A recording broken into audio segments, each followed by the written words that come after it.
Hello BookTube. I have some Sunday books to show you, although none of them actually arrived on Sunday. Today has been absolutely lovely. This is the new winter for New England, so it was 60 degrees. It was completely calm. The storms, and by that I mean rainstorms, just ordinary rainstorms, are not ordinary anymore, and I believe that in a couple of years they'll have names just like winter storms used to have and hurricanes have, and they'll be rare commented on events that we'll get our next one on Wednesday. But other than that, it's days like today where it's a little chilly to start the dog walk, but by the end you want to be in shirt sleeves and you're not going to suffer at all for that. No wind, no clouds, no precipitation of any kind, including dew, just nothing. Just a blandly perfect day. The perfect setup for days like this being 85 degrees in just a couple of years in New England. But I didn't get any books in the mail. The only thing I got in the mail today, aside from, would you count the Sunday New York Times? I get the Sunday New York Times on the front porch. I guess that's a kind of mail. The only thing I got delivered today was from Amazon. Bless them. The Amazon drivers are out there all the time working. And they delivered my tripod. I figured if I'm going to be filming on this phone, I need a tripod. I figured that weeks ago. So I spent $4 online to get a tripod, just the cheapest one that was out there. Didn't want to spend a lot of money on BookTube. And it broke immediately. It was just so poorly made that it broke immediately. And it also needed to be put, it's only like this tall, so it needed to be put on something, and then that something needed to be put on something, and then all that needed to be placed on a stool or whatever. And I looked on Amazon and I saw that they make sturdier models that don't require placing on anything. They can extend up to 6 feet tall. So they were $20 more. And I bridled at that at first. And then I remembered that you pretty much spent $30 total on BookTube in 7 years and 6,000 videos. So it's not so bad. It's not so bad. So I bit the bullet and I got it. It was delivered overnight or in 2 days, something like that. It was delivered today. And I got the kind that has just 3 splayed feet at the bottom and a posable cord at the top. I just need to figure out how to put it together. The instruction sheet doesn't have any instructions. It shows you the pieces, but it doesn't show you any kind of do this, then do that, then do that. And I am assuming from that the assembly process is just that easy, that it should be self-explanatory. But these things are never self-explanatory for me, never at all. So I'll do my best. We'll see what I can do. But I realized that I have acquired a couple of books that I can show you, and we can look at them. A couple of them are new releases. One of them is not. The first new release, this is a December release, I believe. Yeah, mid-December. This is the finished copy of Keigo Higashino's The Final Curtain. Kind of a pretty cover there. I can't remember if this is translated by Giles Murray. And it's a murder mystery set in Japan by an author who has never worked for me. Never, even though this author is a publishing sensation. What do we got here?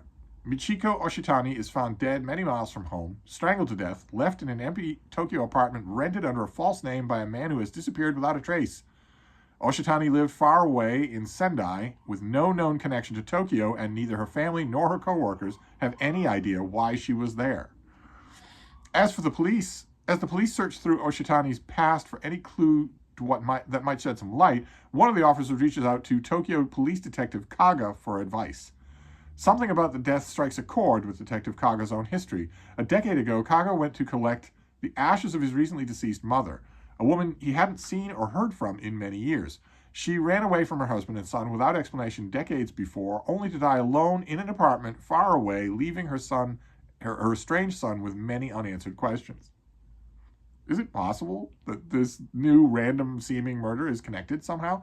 Certainly connected through the killer. As the police investigate, they discover that Oshitani's murder was not the only suspicious death in that part of Tokyo. The other was a homeless man killed and his body burned in the tent by the river. As the police search through Oshitani's past, they learn she came to Tokyo to visit a childhood friend, now an acclaimed theater director. but any connection between all the elements eludes the investigators until there's a thread uncovered by Kaga connecting the shocking murders now and the long ago secret life of Detective Kaga's runaway mother. I read that sheet and wondered about the homeless problem in Tokyo. What is the homeless situation like in Tokyo? I don't know. I was there a long time ago when there was no homeless problem. There might have been one, but those of you who are of a certain age will remember there wasn't a homeless problem because you didn't see it. No one acknowledged it. No one talked about it. I'm sure that there were homeless people in Tokyo when I was last there, but there was no evidence of them whatsoever. And I wonder what that situation is like now. This thing came out in Japan, I think, fairly recently. Did it not? Yeah, the author was born in 1958. I don't want to know when you came out. Oh, okay, 2014, so a long time ago. But a murder mystery. I'm going to keep trying with this author. I don't know really what else to do. The author's not offending me. There has yet to be a red line where I say, all right, that's enough out of you. Instead, they're just bland. And not bland, I think I mentioned this before with this author's last book. I think we've got a few of this author's books on this channel. I think I mentioned last time that I am acutely attuned to whether or not the blandness that I am reading is the translator's fault. I'm acutely attuned to that. I think I can sniff it out, even in languages that I don't know. I don't know Japanese. And I do not get that impression here. I do not get the impression that the translator is the problem. I think the books are just lifeless. And that, if that's true, first of all, I can't believe that could be true. But if that's true, what explains their success? I will definitely keep reading this author, is what I'm saying. Then we have, I don't think I have a sheet for this of any kind. No, I don't. This just arrived in a package. I'm assuming that it's a new book, right? It arrived in a package from a publisher. Are you 2003? Yeah, so this is a new book. That's it. That's all I know about it. This is by Alexis Solosy, and it's called Here in the Dark. A slim thing with a kind of noirish cover. I guess we can find out about it together. I don't know anything about its release date. I'm assuming it's either out already or will be coming out on December 5th with every other book in the world. Let's see here. Vivian Parry likes the dark. A former actress, she now works as the junior theater critic at a major Manhattan news magazine. Where is there a Manhattan magazine that has even a senior theater critic, much less two? Her nights are spent beyond the lights, in a reserved seat, giving herself over to the shows she loves. By day, she savages those same shows with words sharper than a knife. I like this character already. Angling for a promotion, she reluctantly agrees to an interview on her style and methods, a conversation that reveals secrets she had long buried. Okay, so is she known? Is she still well known? She wouldn't be a junior critic. No newspaper in the world. They'd give her, what, a column of her own or something. They'd be promoting the hell out of her if she was still a known actress. Then her interviewer disappears, and Vivian learns from his devastated fiancé that she was the last person to have seen him alive. When the police refuse to investigate, what on earth? Why would they refuse to investigate? Vivian does what she promised herself she would never do again. She plays a part. Assuming the role of amateur detective, she turns her critical gaze toward an unsanitary private eye, a flimsy internet startup, a threatening financier, fake blood, and one very real corpse. All right, I'm starting to like this thing. As she nears the final act, she finds that the boundaries between theater and the real world are more tenuous and more dangerous than even she could have believed. Gripping, propulsive, and shot through with dark glamour, Here in the Dark takes us behind the scenes of New York theater, lifting the curtain on the perilous roles we play. Okay. All right. A little bit of that is, I realize that if you're writing the cover copy for this sort of thing, you have to dance lightly, right? You have to be careful what you're saying so that you don't. It isn't even a question of spoiling a big plot reveal at the end. There are some readers who get very touchy about you spoiling or revealing any crucial detail about the book. They want it. It's not a long thing. This is an hour's read. They want it all to themselves. I understand that, but look at it in the real world. Picture someone in the real world. Picture an actress in the real world who once had roles and now doesn't have quite so many roles. Maybe is a little bit older. Hollywood is pitiless to actresses. They're perfectly fine with actors getting older, but actresses can't get any older, or they don't get parts. So let's say, what's an example we could use? We should come up with a great actress, although we're not told that she's a great actor. Kathy Bates. If Kathy Bates went to New York Magazine, for instance, which I think has a theater critic, if she went to them and said, could I review plays for you?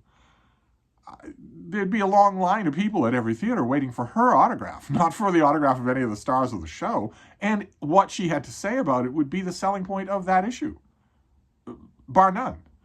So I guess I'll need to assess early on in this book how famous was our main character as an actress, because that's a weird thing that isn't usually done. So if she were a bit part actress, a character actress, so called, well then maybe. But if that were true, she wouldn't be the subject of an interview. I don't know. We'll figure it out. We'll see. I'm kind of also curious to know why the police refused to investigate. It sounds like a murder. I'd be interested to know about that too. And that's good, right? That's exactly what you want the cover copy of a book to do. In this case, I am the same as a normal customer in a bookstore. I am intrigued. So, and then the third book I got from a little free library. I was out walking the bean. We had a nice long walk, exactly the kind of walk I like. And really, I'm kind of guilty when I say that, or I should be, because there is no reason anymore in my life, in my day-to-day life, why every walk couldn't be like this, unless it's her reason. Our early morning walks are very involuntary on her part. She has to pee and she has to poop, but she doesn't want to be out of bed. But our long walks during the day, the very best, the pinnacle of them, the kind of example of that I love the most, is when I am only using the leash and the harness around her tiny little body to protect her from things that she doesn't understand, from dangers that she doesn't understand. Streets, in other words, traffic. And that otherwise, she has no interest in going across streets, so it doesn't matter. And all the rest of the time, we are just walking next to each other. And there is absolutely no tension between us, no tension on the leash, because we are having her walk. It's her walk, not mine. So we are having her walk, and she can stop as long as she wants, anywhere she wants, and look at anything she wants for as long as she wants. And we had one of those walks today, and it was absolutely wonderful, just a beautiful day. The kind of absolutely pernicious and horrifying catastrophic climate change, we're in the stage of pernicious and horrifying catastrophic climate change that can still have good side effects. That will not stay true. Your children will no longer experience good side effects, but right now it means warm winters.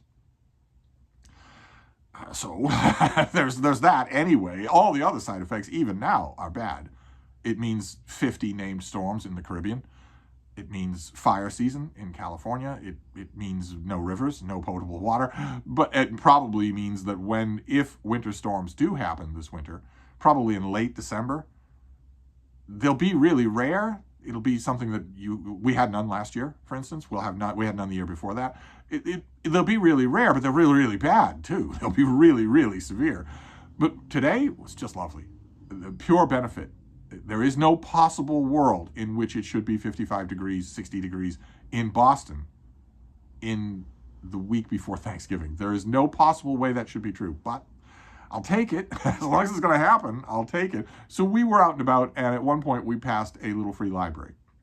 And we don't have many of those, at least that I've been able to find in this neighborhood. I think there's a tracker that you can use to find out where all your little free libraries are in your neighborhood. I'd love to find out if that's true and maybe map out some walks to them. Frida would love that. I'm sure they'd be in places we haven't been. But I found a book. There were a lot of books in this little free library. It was crammed full. And I ordinarily just look. I don't take. It seems ridiculous to take a book from a little free library when I get books in the mail. And I have the Brattle Bookshop. But one of the books in this little free library snagged on a discussion that I've had recently, but also many times on this channel. I pointed out that I love, the author Thomas Mallon has written a book called Book of One's Own about private journal keeping a diary. And it's wonderful. Absolutely wonderful. If you keep a diary, you should read it.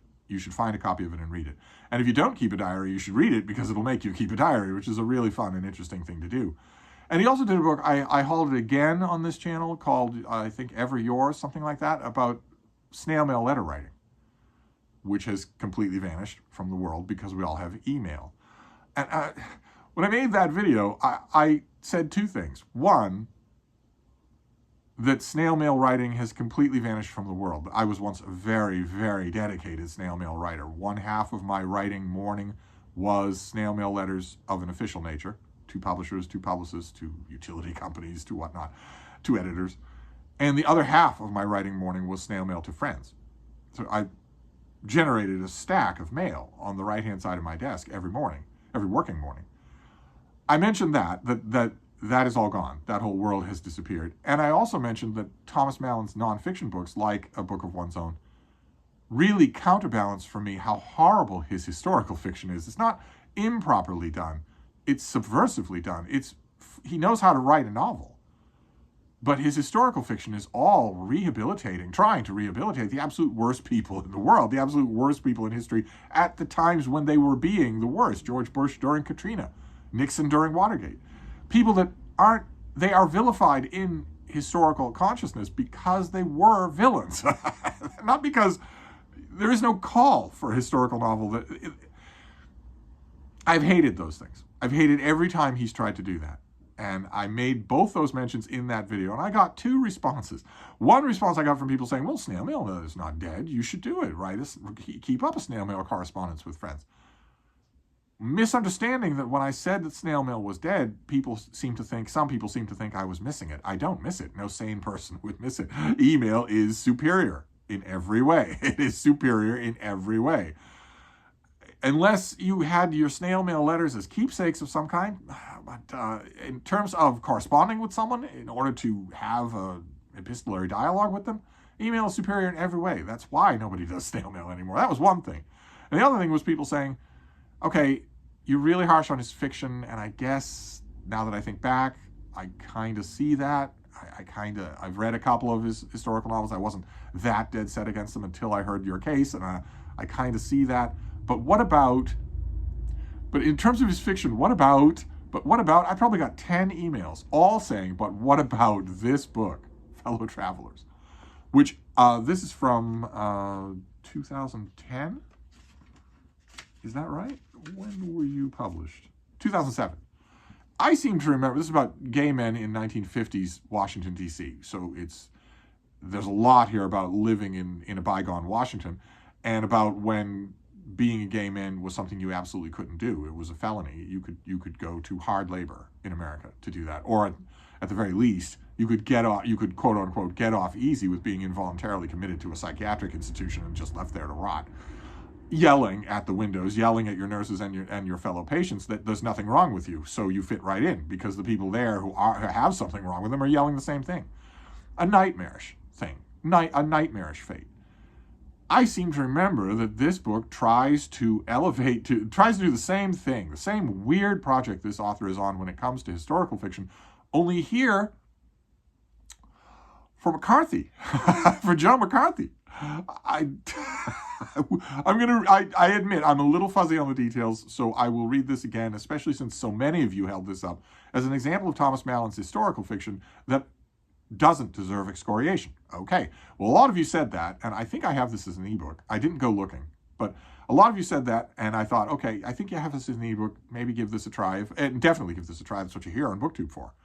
Then I saw it in a little free library, and you have to do that. You have to obey. When fate does something like that, you have to obey. So I did.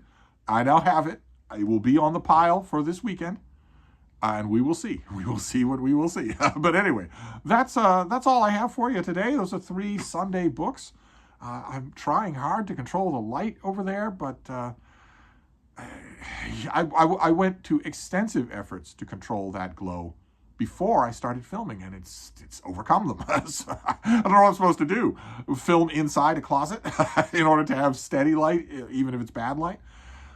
Anyway, I will complain about that to Frida. So I will wrap this up for now, but I'll see you all soon. Thank you, BookTube.